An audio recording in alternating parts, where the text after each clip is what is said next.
नमस्कार, रात के 10 बज चुके हैं। एबीपी न्यूज पर सत्य वचन के साथ हाजिर हूं मैं रुमाना इस्सार खान। और सत्य की शुरुआत वहीं से आज जहां से कल बात को खत्म किया था। बात यह कि अफगानिस्तान अब लगभग पूरी तरीके से तालिबान की आगोश में है, लेकिन एक छोटा सा प्रांत है अफगानिस्तान का पंजशीर अब भी आखिरी लड़ाई लड़ रहा है। उसने तालिबान के सामने न सिर झुकाया है न घुटने टेके हैं। उपराष्ट्रपति अमरुल्लाह सालेह वहीं पर है और वो बाकी नेताओं की तरह न भागे हैं न ही तालिबान के आगे सरेंडर किया है, बल्कि तालिबान के जुल्म और सितम के खिलाफ खुली जंग का ऐलान कर दिया है। अब वो तालिबान के खिलाफ एक फोर्स तैयार कर रहे हैं जंग के लिए। लेकिन सवाल यह है कि अफगानिस्तान का वो आखिरी दुर्ग बचेगा कैसे? पूरी ताकत के बावजूद भी तालिबान आखिर ये जो पंजशीर प्रांत है इस पर हमला करने की हिम्मत क्यों नहीं कर पा रहा है? और ऐसा क्या है पंजशीर में जिसका हिंदुस्तान से नाता है, जिससे पूरे अफगानिस्तान की आखिरी उम्मीद जुड़ी हुई है? आज का सत्य वचन देखिए। आक्रांताओं के शोर में गोलियों की गूंज है, आतंकियों के बारूद में मातमों का दौर है, मगर आखिरी दुर्ग अब भी बचा हुआ है।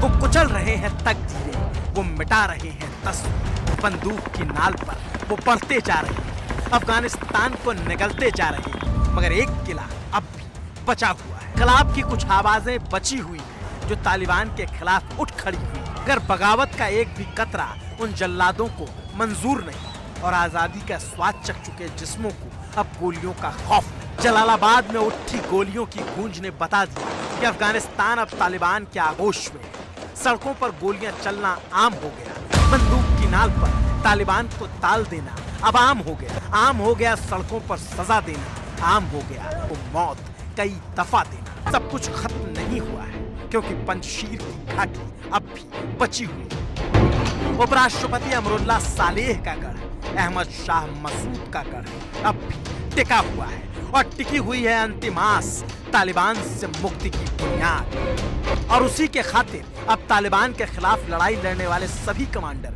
सभी लड़ाका फोर्सेस पंजशीर की घाटी में जमा होने लगे। गाड़ियों के काफिले ने कम से कम कहानी तो यही बताई, क्योंकि कल उपराष्ट्रपति अमरुल्लाह सालेह ने खुद को कार्यवाहक राष्ट्रपति घोषित किया तो धीरे धीरे कर अफगानिस्तान के तमाम लड़ाके पंजशीर पहुंचने लगे। तालिबान के खिलाफ जंग का ऐलान करते हुए anti Taliban forces northern alliance का झंडा पंजशीर की घाटी में लहरा दिया। तो क्या मान लिया जाए कि तालिबान के खिलाफ एक जंग अभी बाकी है?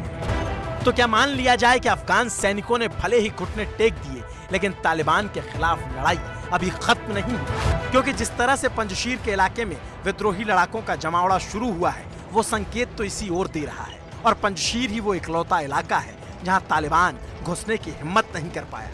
अहमद शाह मसूद के खड़े किए गए ऐसे हजारों लड़ाके पंजशीर की घाटी में अब भी मौजूद हैं जो तालिबान की नस्लों को तोड़ सकते हैं।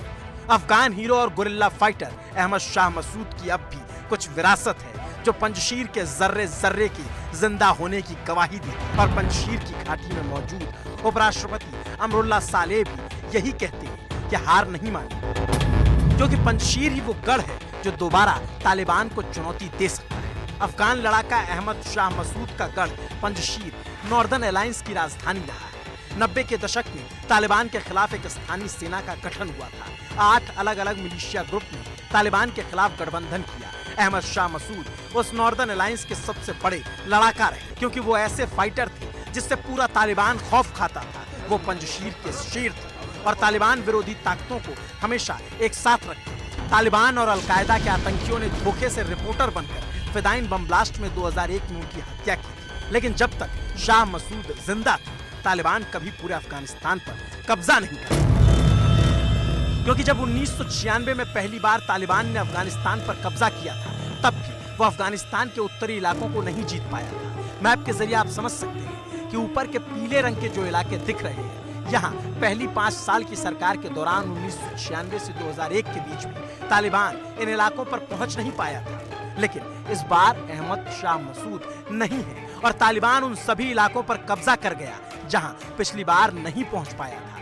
मज़ार शरीफ से लेकर कंदूज तक हर जगह पर तालिबान का कब्जा हो गया। लेकिन उम्मीद के तौर पर पीले रंग में एक छोटा सा दिख रहा है जगह अहमद शाह मसूद का गढ़ पंजशीर अब भी बचा हुआ। और यकीन मानिए अफगानिस्तान का ये इकलौता बेहद खूबसूरत इलाका है जहां अब भी लोग खुद को सुरक्षित मान सकते। ये इकलौता ऐसा इलाका है जहां अब भी अफगानिस्तान का झंडा पूरे आन बान शान के साथ लहरा रहा है।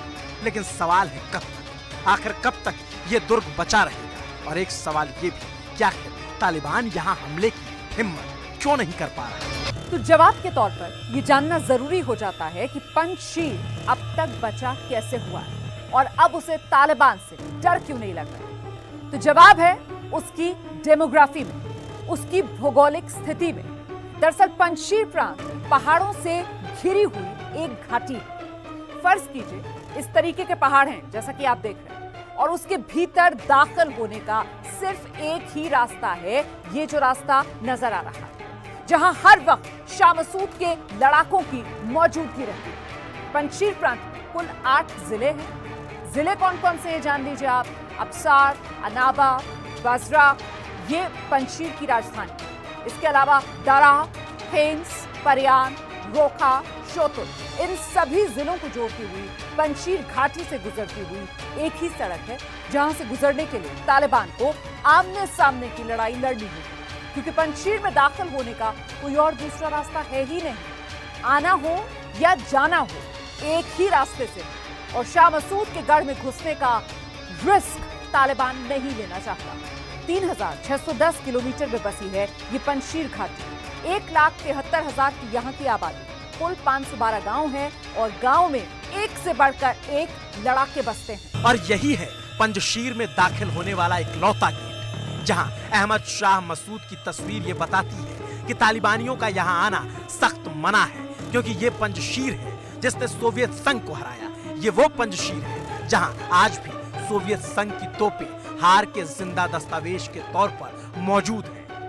80 के दशक में शाह मसूद के लड़ाकों की तरफ से मार गिराए गए रूसी हेलीकॉप्टरों के नेस्तो नाबूद होने का गवाह है पंजशीर। और यहाँ का बच्चा बच्चा तोप की नाल से खेलना जानता है, बाहरी आक्रमणों को झेलना जानता है। कि तालिबान के टाइम में भी जो मुल्ला उमर उनका अमीरुल मोमिनीन था, उस वक्त में भी सिर्फ पंजशीर ही रह गया था और वो चाहते थे कि बस पंजशीर को किसी तरह ना किसी तरह अपने कब्जे में कर लें, लेकिन वो भी नाकाम रहे। और शायद आपको ये भी मालूम हो या ना हो कि अमेरिका का जो 20 साल दौरा था अफ़गानिस्तान में, अमेरिकन्स भी पंजशीर में नहीं घुस सके थे क्योंकि पंजशीरियों ने उन्हें इजाज़त नहीं दी थी घुसने की। तो ये पंजशीरियों के खून में है कि वो अजनबियों को इजाज़त नहीं देते हैं। और उनको एक और अपॉर्चुनिटी भी हासिल है कि वहाँ पे बहुत पहाड़ी सिलसिला है और वो पहाड़ी सिलसिला उनके लिए एक अपॉर्चुनिटी देती है कि वो अपने दुश्मन को नाको चने चबवा देते हैं। तो जिस पंजशीर ने सोवियत से लेकर अमेरिका तक किसी के आगे घुटने नहीं टेके, वो इस वक्त तालिबान के आगे तनकर खड़ा है। उपराष्ट्रपति अमरुल्लाह सालेह का हौसला तालिबान के जुल्मों सितम से बड़ा है। उनकी बहन को तालिबानियों ने मार दिया था। 2 बार तालिबानियों ने उन्हें बम से उड़ाने की कोशिश की, लेकिन उन्होंने कभी हार नहीं मानी। और वो हिंदुस्तान के दोस्त थे और तालिबान और उसके खैरख्वाह पाकिस्तान के कट्टर दुश्मन।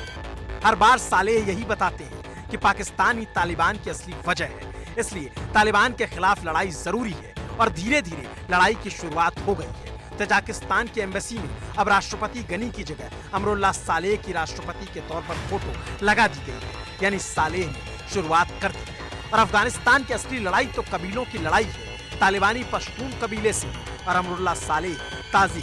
सत्य वचन यही है कि अफगानिस्तान में अभी लड़ाई खत्म नहीं हुई है। अभी तो आखिरी जंग लड़ी जाएगी, वो भी अफगानिस्तान के प्रांत पंजशीर में, जो आखिरी गढ़ के तौर पर अफगानिस्तान में बचा हुआ है।